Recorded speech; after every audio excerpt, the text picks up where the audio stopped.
Iya, pemirsa, untuk mengetahui sejauh mana daya tahan harga emas jelang kenaikan suku bunga The Fed, kami sudah bergabung bersama Best Profit Futures. Ya, emas di awal pekan masih melemah. Seperti apa tren harga emas sepanjang pekan ini, pemirsa, dan sentimen apa yang paling mempengaruhi pergerakannya? Kita sudah bergabung bersama Mbak Aprilia. Mbak Aprilia, sentimen apa saat ini yang mempengaruhi pergerakan emas? Oke, baik Mbak Poppy.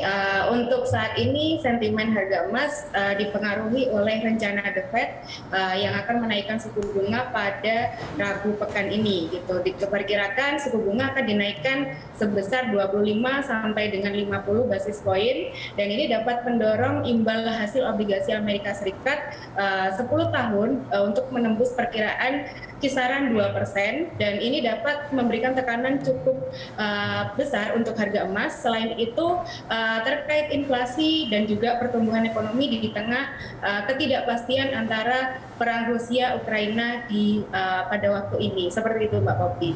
Oke, nah ini untuk kita tahu bahwa safe haven ya selalu menjadi pilihan banyak orang gitu ya. Kalau bicara soal momentum, kemarin juga sempat menyentuh 2.000 lebih per troy ounce yang akhirnya ramai-ramai untuk ambil taking profitnya gitu. Nah ini momentum untuk jual atau mengoleksi emas kalau dilihat untuk pekan ini seperti apa?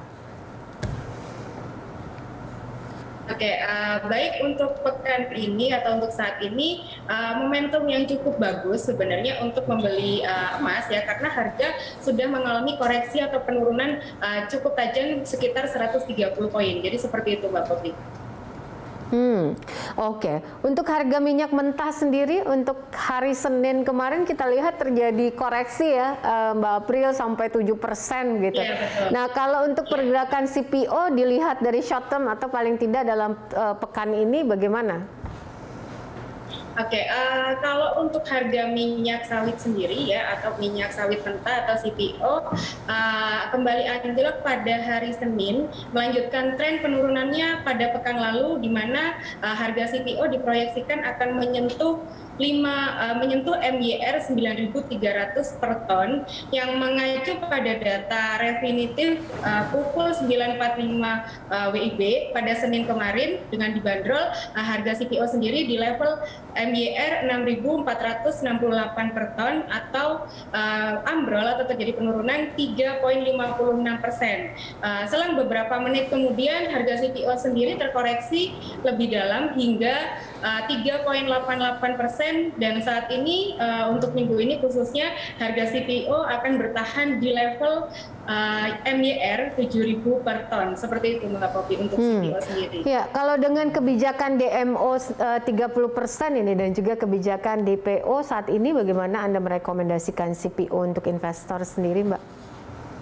Oke, untuk CPO sendiri yang direkomendasikan untuk saat ini karena tengah terjadi penurunan gitu. Jadi untuk CPO kita akan rekomendasikan untuk posisi sell di tengah terjadi penurunan harga setidaknya sampai dengan di akhir bulan Maret besok gitu, Mbak Poppy.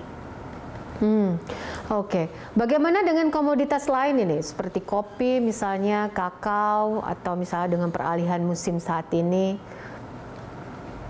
Oke, kalau untuk komoditas lain ya, untuk harga kakao sendiri masih akan terjadi penurunan pada hari Jumat lalu, mengikuti hari Jumat lalu, akibat dari turunnya hujan di Afrika Barat, sehingga hasil panen diprediksi akan meningkat pada masa panen pertengahan tahun nanti, di mana akan dimulai pada bulan depan ini, dan komoditas kopi juga masih mengalami pelemahan. Jadi seperti itu.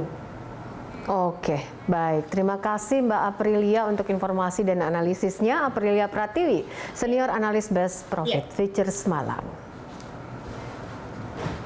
Pemirsa